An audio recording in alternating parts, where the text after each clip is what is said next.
warahmatullahi wabarakatuh. Waalaikumsalam warahmatullahi wabarakatuh. Bismillahirrahmanirrahim. Alhamdulillahirrahmanirrahim. Pemirsa, alhamdulillah pada kesempatan kali ini ya, kita sudah mendekati bulan Ramadan. Insya Allah 1-2 hari lagi kita akan masuk bulan Ramadan, dan mudah-mudahan kita akan dapat menjalankan ibadah puasa dengan sebaik-baiknya. Dan pada kesempatan kali ini saya akan berbincang-bincang santai dengan dua narasumber saya yang pada hari ini atau pada kesempatan kali ini hadir di MSN Channel, yaitu yang pertama adalah Bapak Syamsul Hadi. Beliau adalah Wakil Ketua PCNO Kabupaten Blitar ya. Yang kedua Bapak Eko Bakti Samsuning Tias. Beliau adalah di Majelis Tarjih dan Tajdid Muhammadiyah Kabupaten apa Kota Blitar ini. Nah, dengan beliau-beliau berdua ini kita akan diskusikan tentang penentuan awal puasa atau awal Ramadan yang pada tahun ini ada kemungkinan berbeda, dan tentu ada kemungkinan juga untuk sama ya permulaan puasanya. Kebetulan di Muhammadiyah sudah ditentukan nanti pada tanggal 2 April 2022 itu sebagai tanggal 1 Ramadan 1443 Hijriah. Sementara untuk di Nahdlatul Ulama ini masih menunggu kepastian melalui ruqyah yang nanti akan dilakukan pada hari Jumat lusa mendatang. Kalau memang memungkinkan untuk dilihat, tentu tanggal 2 April akan jatuh tanggal 1 Ramadan. Kalau ternyata belum lihat, tentu akan digenapkan jadi 30 untuk bulan Sya'bannya ini. Nah, kira-kira ini menjadi satu hal yang menarik untuk kita diskusikan lebih lanjut ya. Mengapa di Muhammadiyah sudah menentukan terlebih dahulu tanggal 1 bulan Ramadan tahun 1443 Hijriah, yaitu pada tanggal 2 April ya, tentu melalui metode yang disebut dengan hisab ini. Dan nanti di NU menggunakan ruqyatul hilal yang penentuannya apakah puasa atau tidak, mulai kapan mulai puasa dan kapan mulai nanti pada saat Idul Fitri, kapan mulai Idul Fitri itu ditentukan melalui ruqyatul hilal. Nah, langsung saja saya akan lanjutkan ini pertanyaan ini kepada Pak Eko Bakti ya. Ini Muhammadiyah sudah menentukan awal puasa tahun 1443 Hijriah, yaitu tanggal 2 April. Ini kira-kira metodenya apa gitu, dan mungkin apa kira-kira yang menjadi satu argumentasi menggunakan metode itu. Monggo Pak Eko. Terima kasih. Untuk Muhammadiyah karena mengikuti apa yang ditetapkan oleh Majelis Tarjih pimpinan pusat dan telah disepakati mulai tahun 2002 ketika kami diadakan oleh pusat tentang lokakarya tentang hisab di Banyuwangi, di mana sejak itu pun ditetapkan penguatan, di sana pengukuhan dari tahun sebelumnya, bahasa Muhammadiyah menetapkan awal puasa Idul Fitri dan Idul Adha menggunakan hisab hakiki, hisab hakiki dengan kriteria wujudul hilal. Di mana kriteria wujudul hilal itu adalah peristiwa ijtima atau conjunction itu terjadi sebelum huruf. Jadi ijtima qoblal huruf itu adalah syarat dari wujudul hilal. Jadi kalau ditetapkan jadi ba'da duhur ataupun qabla duhur itu sudah ijtima, konjungsi istilahnya. Jadi terdapat garis sejajar dalam penglihatan di bumi. Sedangkan kalau terjadi tegak lurus maka terjadilah gerhana kan gitu. Makanya dengan seperti itu, setelah terjadi ijtima maka dianggap secara istimewa itu kalau lepas berarti matahari nanti akan lebih dulu terbenam sehingga bulan tertinggal di ufuk dapat dilihat atau tidak, itu dikatakan kriterianya wujudul hilal. Walaupun tidak terlihat, itu sudah dianggap itu sudah masuk ke bulan berikutnya. Begitu. Itu ketetapan yang disepakati oleh Muhammadiyah sebagaimana Lokakarya Majelis Tarjih wilayah Jawa Timur waktu itu digunakan untuk pedoman ke sana, dan ternyata disepakati secara nasional. Iya. Ya. Jadi mulai tahun 2002 itu pengukuhan, sebelumnya sudah seperti itu. Sudah menggunakan hisab hakiki gitu ya. Kemudian kalau di NU gimana Pak terkait dengan penggunaan ru'yatul hilal? Okay. Jadi ru'yatul hilal di NU itu dianggap penentu dari masuk bulan berikutnya. Sebenarnya antara NU dan Muhammadiyah mabda'nya sama, yaitu menghargai hisab dan hisab hakiki itu. Hanya mungkin kitabnya yang nggak sama. Tapi antara NU dan Muhammadiyah, kalau NU itu sudah cukup pakai hisab. Kalau Muhammadiyah sudah cukup pakai hisab, tapi kalau di NU itu setelah memakai hisab dibuktikan dengan ru'yatul hilal. Karena begini, ternyata ibadah puasa dan ibadah-ibadah yang lain itu dalam penentuannya itu melibatkan beberapa disiplin ilmu. Itu. Jadi kalau di dalam ilmu aqaid itu ada acuan 3 hukum, hukum akli, hukum syar'i, hukum adi. Hukum akli tentu bisa diterima oleh akal. 1 tambah 1 sama dengan 2. Nggak mungkin 1 tambah 1 diperkirakan 2. Sudah pasti 2. Harus pasti, yakin. Terus syar'i, kita karena ada perintah, yaitu sumu li ru'yatihi wa aftiru li ru'yatihi.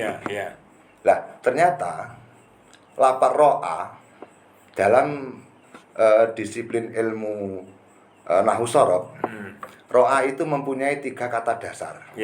Kalau kata dasarnya itu ru'yah, maka itu artinya melihat dengan mata kepala.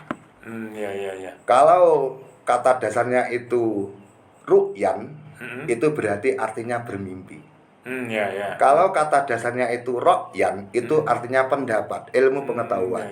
Jadi karena Kanjeng Nabi dawuh ru'yah, maka di NU berarti kita berangkat ru'yatul hilal itu dalam rangka beribadah, mengikuti perintah Kanjeng Nabi. Oke. Nah, kenapa harus pakai ru'yah di NU? Sebenarnya NU itu mempunyai 2 acuan dalam penentuan awal bulan, yaitu berta'akul, yaitu menggarap hisab itu. Setelah menggarap hisab yaitu ta'abud, berangkat melaksanakan ru'yah itu tadi. Jadi sebenarnya di dalam ru'yatul hilal sendiri, acuan-acuan imkanur ru'yah itu memang cenderung berubah-ubah. Karena apa? Karena dengan ru'yatul hilal, maka ilmu pengetahuan khususnya astronomi itu akan semakin berkembang. Selain kemajuan teknologi itu juga mengiringi keilmuan tersebut. Jadi antara Muhammadiyah dan NU semuanya sudah berikhtiar, semuanya sudah berijtihad, dan perbedaan itu memang memang keindahan di Islam seperti itu. Karena kita diwajibkan berta'akul ya Pak ya. Kita diwajibkan untuk berpikir tentang ibadah itu bagaimana baiknya. Itu Pak di NU kenapa pakai ru'yah. Tapi satu hal yang menarik juga, kalau saya baca itu kan imkanur ru'yah itu ketika ada hilal itu di atas ufuk setinggi 2 derajat begitu ya. Ini kalau nggak salah begitu. Nah, apakah itu juga masih sebesar 2 derajat? Jadi indikator imkanur ru'yah itu. Imkanur ru'yah yaitu kemungkinan hilal bisa dilihat, kan itu kan artinya. Kemungkinan hilal bisa dilihat. Jadi begini, karena posisi hilal setinggi berapa derajat itu nanti akan dipengaruhi oleh kelembapan udara, oleh pembelokan cahaya karena cuaca, harus dilengkapi dengan ilmu optik, dan ternyata jarak antara kita berpijak dengan hilal itu sangat jauh, sehingga ketinggian hilal itu tidak menjadi patokan pasti karena dipengaruhi oleh cuaca dan lain-lain, maka pemerintah Indonesia bersama dengan Menteri Agama se-ASEAN pada waktu itu membuat kesepakatan bahwa hilal bisa imkan ru'yah minimal 2 derajat. Jarak antara maghrib kan ya? Maghrib dengan ijtima itu sekitar 8 jam. Sehingga kalau di bawah itu kemungkinan bisa diru'yah itu sangat sulit. Sangat sulit. Nah, tapi ternyata setelah diteliti bertahun-tahun, ternyata ketinggian 2 hilal 2 derajat ya. 2 derajat dengan jarak waktu yang sekian itu ternyata masih sulit dilihat. Bahkan napa niku belum ada yang mengaku melihat hilal. Yang mengaku melihat hilal itu tidak bisa dibuktikan dengan dengan teleskop, dengan apa peralatan yang lain tidak bisa dibuktikan. Maka dari itu yang baru-baru ini Kementerian Agama beserta Menteri Agama se-ASEAN, Mabin ya, itu membuat ketentuan baru bahwa minimal 3 derajat dengan elongasi 6 derajat, 4 itu. Jadi ketinggian 3 derajat. Iya, ketinggian 3 derajat dinaikkan karena di bawah itu rasanya masih sulit dan masih sulit dilihat itu. Ya, nah terus mungkin dari Muhammadiyah ini mengapa tidak menggunakan ru'yah juga? Itu kira-kira alasannya seperti apa? Iya, kembali lagi pada kriteria wujudul hilal.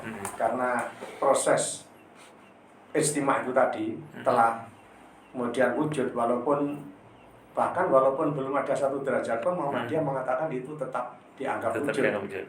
Kecuali kalau memang terjadi ijtima atau konjungsi itu pada waktu huruf, itu tidak bisa. Contoh kan pernah ya 3 tahun yang lalu gerhana pada waktu maghrib itu kan ya mesti istiqmal gitu. Jadi kriteria itu memang dipegang seperti itu dengan alasan apa? Ya kan dengan alasan bahwasanya hilal sudah wujud gitu aja. Jadi karena posisi bulan dan dibuktikan dengan teropong yang canggih pula. Jadi karena kita pun komunikasi menggunakan alat komunikasi seperti ini, maka ketika kita ru'yat, maaf ya, kami ahli hisab namun kami juga ru'yat, jadi sama-sama. Jadi di Nahdien yang Nahdlatul juga demikian pula. Namun kami pun di Muhammadiyah, saya sebagai praktisi hisab, saya pun ru'yat. Sebenarnya berarti sama. Sama. Ya, jadi saya pun ru'yat tidak hanya setiap bulan, setiap menjelang bulan, namun setiap bulan. Setiap bulan 12 bulan itu ru'yat terus. Artinya tetap digunakan 2 metode itu. Cuma kriteria masuknya bulan itu aja yang berbeda gitu ya. Ini. Oke. Nah, kemudian tahun ini kita akan tadi sudah saya sampaikan bahwa Muhammadiyah sudah menentukan tanggal 2 April itu sebagai bulan Ramadan, tanggal 1 bulan Ramadan tahun 1443 Hijriah. Iya, karena maghrib tanggal 1 itu posisi sudah di atas 2 derajat. Di atas 2 derajat ya. Ini. Nah, berarti ada kemungkinan bahwa ini nanti akan sama gitu ya. Kalau melihat posisi hilal itu sudah 2 derajat. Meskipun tentu harus menunggu hasil ru'yah nanti ya. Iya, karena ada 34 posisi di Indonesia ini. Ada 34 ya. Iya, 34. Untuk ru'yah itu ya. Untuk ru'yah. Itu di mana saja? Kita menyebutkan satu persatu mulai dari Merauke sampai dengan Nias. Ya paling tidak yang gede-gede itu. Jadi kalau di Jawa Timur itu yang tepat di Tanjung Kodok, kemudian di selatan di Serang.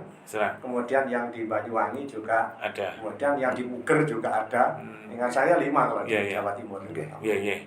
Jadi begini Bapak, menambung seperti apa yang disampaikan oleh Bapak Eko, penggunaan peralatan seperti teleskop, itu teleskop tidak berfungsi untuk menampakkan barang yang tidak tampak, tapi hanya untuk menggenahkan barang yang memperjelas barang yang kurang jelas. Jadi maka dari itu penggunaan teleskop itu sebenarnya itu tidak untuk menampakkan barang yang tidak tampak. Iya. Jadi kalau oleh mata telanjang tidak terjangkau, maka oleh teleskop juga tidak akan terjangkau. Untuk tempat ru'yah, alhamdulillah di Jawa Timur ada 29 titik. Oh, ada 29 titik. Ada 29 titik. Di Kabupaten Blitar ada 2. Sekarang 2. Yaitu di Banjarsari dan di Pucuk Pelangi. Di Pantai Serang itu semenjak tahun 2005 ya, Karena tsunami itu. sampai tahun 2050 insya Allah untuk kelayakan untuk ru'yat masih sulit. Maka dari itu faktornya apa kira-kira kok? Faktornya karena posisi hilal dan matahari masih di utara dan secara otomatis penghalang ya. Jarak penghalang itu di atas 1 derajat itu akan sulit untuk dilihat. Jadi untuk Kemenak dipindahkan di Banjarsari bersama dengan LFNU. Kemudian karena LFNU juga punya tempat sendiri yaitu di Gunung Gede, maka Gunung Gede dan Banjarsari untuk Blitar. Untuk Jawa Timur ada 29 titik. 29 titik ya. 29 titik. Di Malang juga ada dan lain-lain. Dari rilis dari PB LFNU itu ada 9 titik. Nasional sekitar 40 titik. Sudah tambah nasional. Nasional. Baik yang terdata oleh Kemenak maupun yang masih untuk eksperimen dari teman-teman LF. Jadi sama sebenarnya dengan Muhammadiyah. Setiap bulan kita juga melaksanakan Ru'yatul Hilal. Kenapa? Ru'yatul Hilal dilaksanakan bukan bukan waktu ibadah, itu sebagai kajian teman-teman bahwa sebenarnya efektif enggak penggunaan imkan ru'yah 2 derajat ini. Apakah itu perlu diturunkan atau dinaikkan kriterianya? Dan sementara ini perlu dinaikkan karena semenjak beberapa puluh tahun yang lalu sebenarnya seorang Prancis yaitu Danyon itu sudah menentukan minimal itu 6 derajat. Minimal 6 derajat itu dari Danyon. Sehingga oleh Syekh Mansur di dalam kitab Sulamunairon juga disebutkan bahwa ada kriteria imkan ru'yah 6 derajat. 6 derajat ya. Sehingga kalau 6 derajat itu hampir pasti bisa dilihat ya. Pasti bisa dilihat. Dulu pernah dulu 5 derajat kami di Serang pun melihat. Tapi saya beberapa kali mengikuti ru'yah di Serang itu belum pernah terlihat. Karena kebetulan begitu kira-kira menjelang kurang 5 menit itu huruf itu ternyata mendungnya datang. Kabut. Kabut. Itu kendala tempat-tempat ru'yah di Jawa bagian selatan. Jadi uap air laut gitu, itu pada waktu ru'yat itu pada waktu naik gitu. Sehingga tidak kelihatan. Jadi itu kendala di wilayah barat. Wilayah selatan ya. Wilayah selatan. Iya. Karena mengandalkan imkan ru'yahnya memang mengandalkan tepi laut. Iya. Kalau di posisi di sebelah utara sangat mungkin sebenarnya di Blitar Pak ya. Di Blitar itu banyak tempat yang diajukan. Tapi karena lokasinya itu sudah di kota, sehingga sulit untuk membuat seperti di Serengat, Kerjen, Bulak Kerjen itu juga bisa untuk ru'yat. Terus di Binangun itu juga ada. Tapi kan posisinya tanahnya bukan tanah pemerintah juga bukan tanah organisasi. Jadi kita sulit untuk itu. Di Blitar itu ada sekitar 5 titik yang diajukan. Tapi masih 2 titik ini yang masih direspon oleh PBNU. Jadi sebenarnya tidak harus di tepi laut ya. Bisa kita naik ke tower itu bisa untuk melihat bulan ya. Tapi kan wilayah kita seperti di sini, Pak. Itu pasti terhalang oleh Gunung Serengat. Di atas Gunung Serengat sendiri kita pasti terhalang oleh Gunung Lawu. Oh iya. Nah itu. Terhalang oleh Gunung Wilis dan sebagainya. Oke. Nah, berarti saat ini atau pada tahun ini sangat mungkin nanti akan bersama ya bisa kemungkinan mungkin bisa berbeda. Hanya saja nanti bersama ataupun berbeda tinggal bagaimana di antara kita menyikapi itu bahwa perbedaan itu mutlak adanya. Tapi memang ini ada yang ini. Kalau puasa itu saya ikut yang belakangan saja. Kalau lebaran saya tak ikut duluan. Itu mungkin namanya. Itu bahasa guyonan yang bisa disampaikan oleh orang-orang awam. Tapi kalau itu disampaikan oleh tokoh itu sangat bahaya gitu. Iya, itu nanti kalau disampaikan oleh tokoh menjadi semacam hukum, wah itu jadi repot juga. Nah, di Indonesia itu ada tiga area waktu ya. Ini. Jadi ada Indonesia bagian timur, bagian tengah, dan bagian barat. Nah, ada kemungkinankah untuk tiga bagian itu berbeda-beda untuk penentuannya itu? Jadi kalau di Indonesia, saya dulu Pak ya. Kalau di Indonesia yang pakai metode ru'yatul hilal, itu matlak balat. Jadi ketentuan hukum di satu wilayah akan mencakup seluruh wilayah Indonesia. Oh, nah, gitu. Ya. Maka dari itu kriteria hilal itu tidak bisa terlalu rendah. Karena apa? Karena hari ini saja di wilayah barat Indonesia itu tinggi hilal sekitar 2,5 derajat Pak ya. Di wilayah timur Jayapura yang terendah itu 1,3 kalau nggak salah. Itu. Jadi kemungkinan untuk berbeda wilayah Indonesia itu sangat sulit Pak, karena itu kita memakai matlak nasional untuk menghindari perbedaan. Untuk menghindari perbedaan. Dan itu nanti akan materialnya akan lebih banyak ya. Iya, akan lebih banyak. Dan kan itu kan uniknya kan itu kan. Kalau nggak salah itu dulu ada seorang kiai di Jawa Tengah, Mbah Kiai Tur, itu ahli palak. Kemudian satu Jawa Tengah itu masuk bulan Ramadan nggak sama, karena matlaknya berbeda. Akhirnya pemerintah pada saat itu menentukan waktu Indonesia Timur, waktu Indonesia Tengah, waktu Indonesia Barat. Itu. Mosok sak Jawa Timur, sak Jawa kayak bodone ra padha. Mengelolanya repot ini. Dan itu kalau disikapi dengan arif tentu nggak ada masalah. Nggak ada masalah. Ketika itu dijadikan atau dimanfaatkan untuk memprovokasi, katakanlah begitu, sehingga bisa memperbesar perbedaan kalau perbedaan itu akan menjadi masalah kalau di situ masuk politik. Ya Pak ya? Ada yang menyulut. Iya. Sebenarnya kita itu bukan hanya antara NU dan Muhammadiyah, antara Muhammadiyah dengan Muhammadiyah, antara NU dengan NU. Kita itu sudah langganan kok berbeda. Kenapa untuk awal bulan kita itu harus tukaran gitu loh. Gitu loh. Iya, betul. Sebab perbedaan itu akan terjadi karena memang kapasitas per individu tidak sama, kapasitas keilmuan, kapasitas daya berpikir tidak sama, dan itu juga disahkan semua oleh agama. Oleh agama diperbolehkan. Ada toleransi. Ijtihade sampean keliru sampean untuk ganjaran siji. Lek bener untuk ganjaran loro.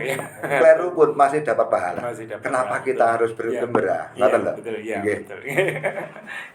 Jadi begitu dari teman-teman Muhammadiyah juga sama ya. Ada bahwa tiga area waktu di Indonesia itu pun makanya digunakan kriteria itu untuk hitungannya, digunakan kriteria Indonesia dari wilayah yang paling timur, karena dari yang barat mesti mengikuti.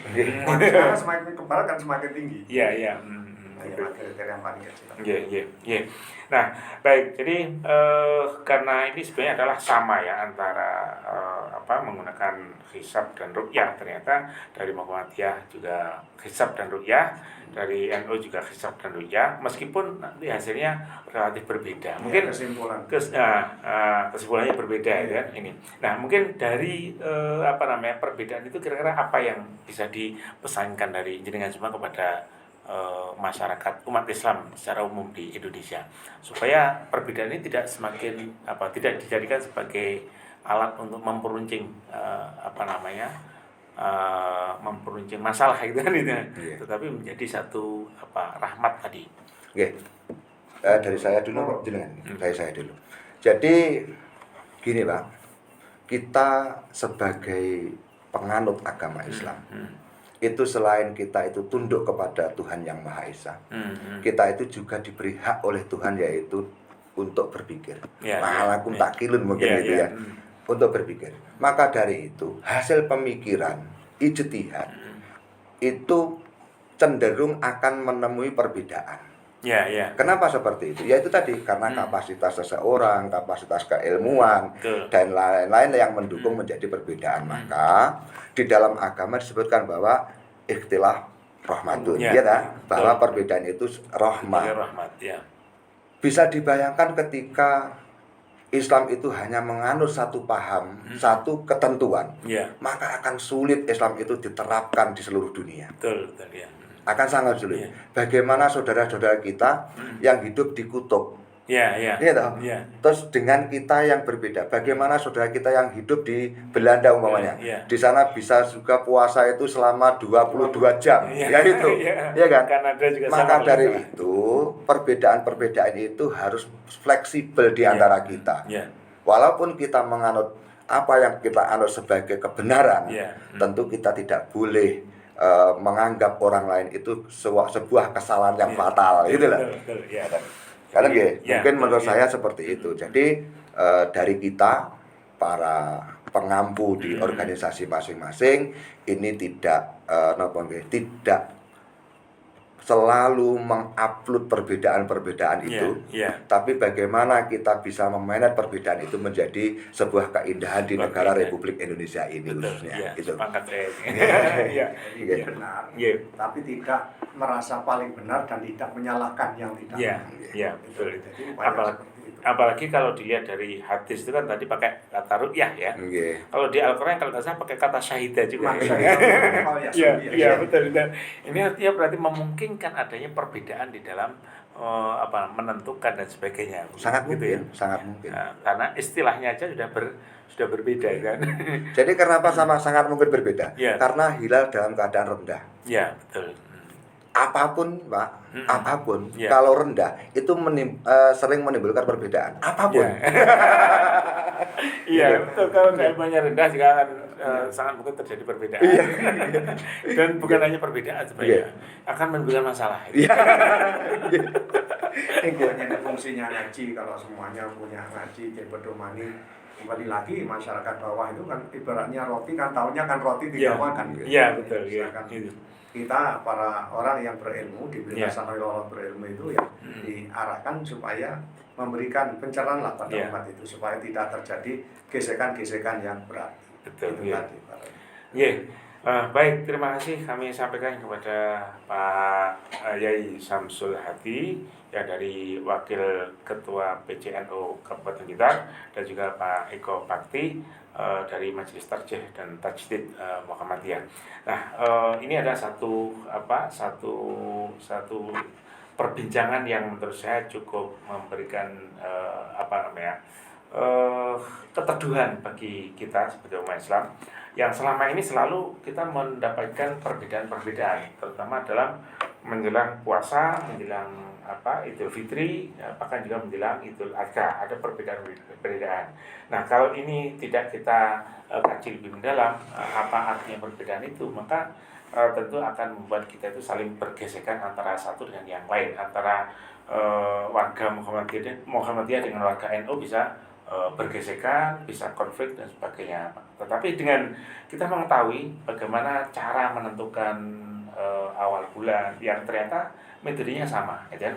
Dan meskipun hasilnya berbeda, tetapi bukan berarti sebagai sebuah kesalahan atau sebagai sebuah hal yang harus dijadikan sebagai titik perpecahan ya bagi umat Islam ya, tetapi itu adalah sebagai sebuah pilihan, sebagai sebuah perbedaan yang akan bisa memberikan rahmat bagi umat Islam. Oleh karena itu, mari kita pada sesi akhir diskusi ini ya, kita bersama-sama berdoa mudah-mudahan kita semuanya senantiasa diberikan kesehatan sehingga kita bisa menjalankan ibadah puasa. Amin. Puasa di hari Sabtu nanti atau di hari Ahad. Yang penting puasa. Yang penting 1 Ramadan. Dan mudah-mudahan ini yang diberikan apa yang disampaikan oleh Pak Eko dan juga Pak Samsul ini memberikan satu manfaat bagi kita, sebagai sebuah nur bagi kita untuk sebagai penerangan bagi kita di dalam menjalankan ibadah puasa. Baik, dari saya kami sampaikan terima kasih sekali lagi kepada Pak Samsul dan juga Pak Eko Bakti, dan kami akhiri ihdinas siratal mustaqim. Wassalamualaikum warahmatullahi wabarakatuh. Waalaikumsalam warahmatullahi wabarakatuh.